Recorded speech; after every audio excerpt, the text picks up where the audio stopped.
Perdana Menteri Jepang Fumio Kishida menyatakan negaranya berada dalam masa-masa kritis. Pernyataan itu ia lontarkan terkait pencarian korban gempa dahsyat yang terus berlanjut.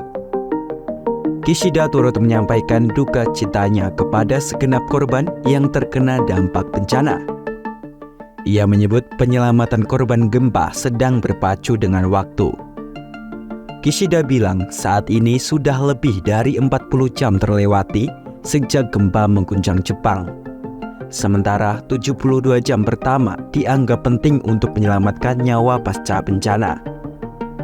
Pihaknya pun menerima laporan bahwa masih banyak orang di bawah bangunan runtuh yang harus diselamatkan. Hal itu disampaikan Kishida pada Rabu 3 Januari 2024. 改めてご冥福をお祈り申し上げるとともに、被災されたすべての方々にお見舞いを申し上げます。地震の発生から40時間以上が経過いたしました。被災者の救命救助、これは時間との戦いであり、これまさに今正念場であると感じています。